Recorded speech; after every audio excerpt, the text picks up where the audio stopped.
Лондон BBC саламатсыздарбы. Елер алчыны спорт жаңылыктар менен таныштырып Гүлнара Касманбетова. Хусит көтөрүлүшчүлөрү 3 порттон чыгып кеткенден кийин Саудиянын коалициялык күчтөрү Йеменде аба чабуулдарын баштады. Кыргыз тили мамлекеттик статус алганына быйыл 30 жыл болот. Сабаттуу бол өнөктүгү ар бир жаранды туура сүйлөп, туура жазууга чакырат. Арктикадагы айыл чарба, ызгар аязда жер жемиш өстүргөн фермер тууралуу баяндама. Йемен 2 күн мурун Саудиянын мунай жабдыктарын дрон чабуулуна алган хусит козголоңчуларына жооп кайтарып, саудиялыктар жетектеген аскердик коалиция хуситтер кармап турган баш кала Санага абадан бир нече жолу сокку урду.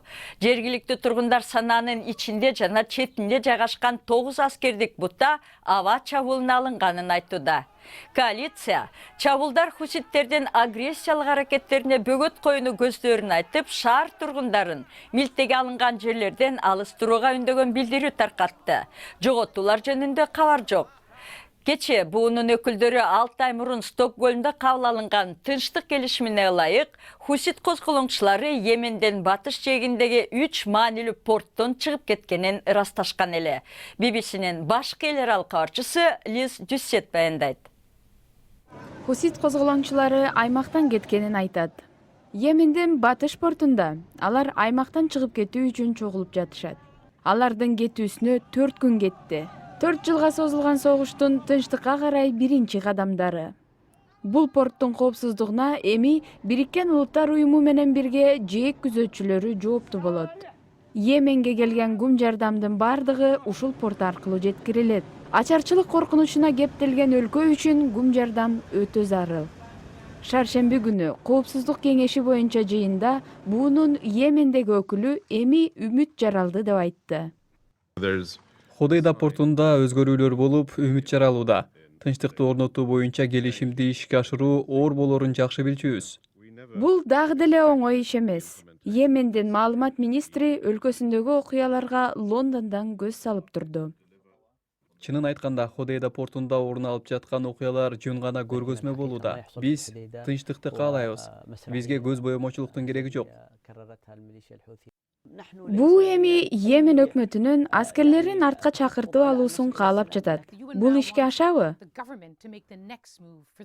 Өкмөт тынчтыкты орнотуу үчүн бардык чараларды көрүүгө даяр. Бирок ар бир кадам тууралуу макулдашып туруу керек. Ушул маалга чейин хусит козголоңчулары порттордон кеткендиги тууралуу далил жок. АКШнын айтымында аскерлерди аймактан чыгаруу миссиясы тастыкталган. Алар хуситтердин окопторун бошотуп, аймакты миналардан тазалап жатканын айтты. Бирок Йемендин өкмөтү хусит согушкерлери жөн гана кийген кийимдерин алмаштырып, эми жээк күзөтчүлөрү катары аймакта кала беришти деп айтып чыкты.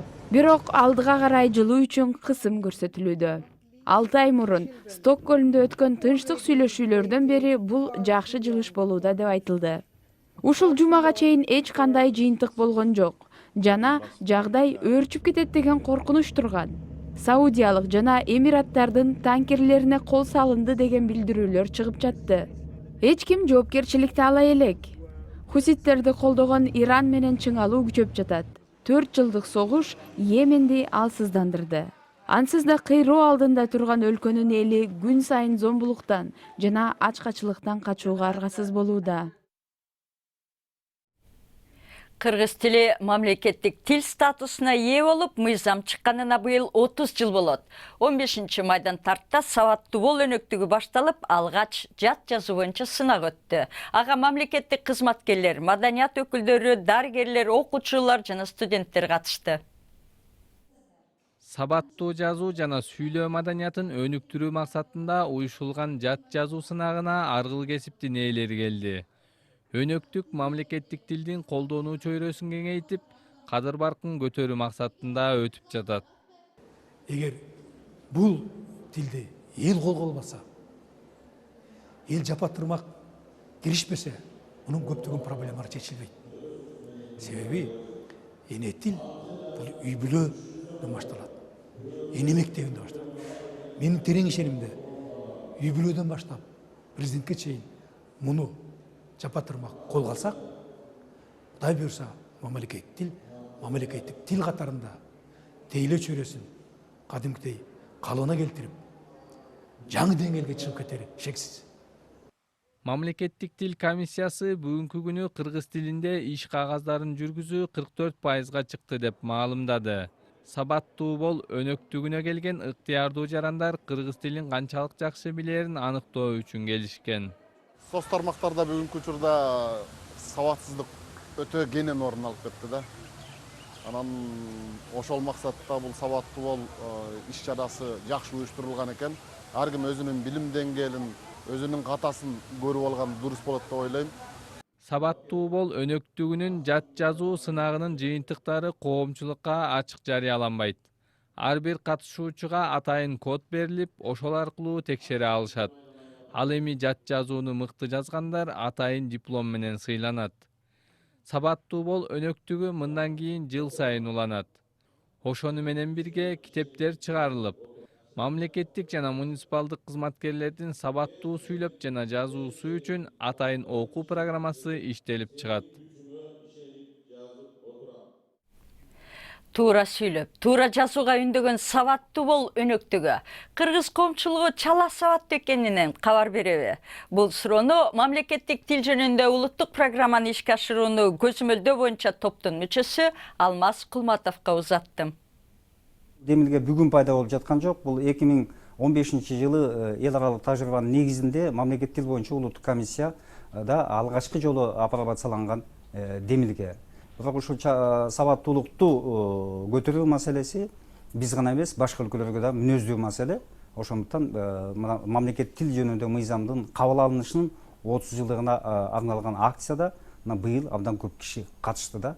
Кече жат жазуу сынагында 5 деген баа алгандар болдубу? Жат жазуу сынагына өлкө боюнча 25 миңден ашык киши катышты. Анын ичинен 1300дөн ашык киши ушул Бишкек Ордо калаасында ыктыярдуу түрдө катышты. Жыйынтыгы 27 майга чейин чыгып, мамлекеттик тил боюнча улуттук комиссиянын расмий сайтына илинет. Жат жазууга келгенде кодун алышканда бул анонимдүү түрдө болду да. Ошондон билип алса болот. Жыйынтыгын чыгарып атканда мыкты жазган, сабаттуу жазган 5ке мектептин тилинде айтканда 5ке жазгандардын албетте алар мамлекеттик тил боюнча улуттук комиссиянын атайын сыйлыктары менен сыйланат. Деги көбүрөөк эле 5 алса экен. Бул Совет өкмөтү кыргыз жеринде орногон жылдары ликвидация безграмотности же сабатсыздыкты жоюу чарасынын алкагында жаш кары дебей баары окуганды үйрөнүшкөн эле. Сабаттуу бол долбоору ошол тарыхый доорду эске салып жатат. Бул сиздер баштаган өнөктүк Совет учурундакыдай олуттуу пландалган долбоорбу же тек гана сабаттуулукка үндөйбү? Жок, бул олуттуу ойнолгон атайын пландын ичинде негизинде ишке ашып жаткан жана улуттук программанын алкагындагы масштабтуу долбоордун мындай уланып жатышы да. Мунун натыйжасы менен ошол жанагы айрыкча мамлекеттик жана муниципалдык кызматкерлерди сабаттуулугун, сүйлөө маданиятын жогорулатуу, көтөрүү, жазуу маданиятын калыпка салуу, көтөрүү деген маселе боюнча мындай бир ырааттуу чоң жумуштар уланат жана күчөтүлөт деген бекем ишеничтемин. Бул сүйлөө маданияты, жазуу маданияты менталдык, нравалык, маданий, саясий жана укуктук маселе. Олуттуу программа деп атасыз мамлекеттик деңгээлдеги. Кандай иш-чаралар аркылуу элдин сабаттуулугун көтөрөсүздөр? Бала бакчадан баштап, анткени кануна сиңген сыяктуу болуш керек. Анан учурда иштеп аткандарга жогорку окуу жайларында айрыкча жанагы мамлекеттик жана муниципалдык кызматкерлерге бул максаттуу топта ошолорду окуу курстарын, бул эми сүйлөө маданияты, жазуу маданияты атайын предмет катарында кирүү маселеси чечилеринде мындай учурдун талабы деп эсептейбиз. Сиз көрүп жаткан BBC эми күндүн башка кабарларынын тизмеги.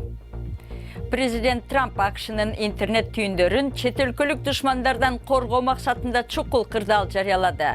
Кытайлык телекоммуникация дүйөөсү Huawei компаниясы бул кадамды сынга алды.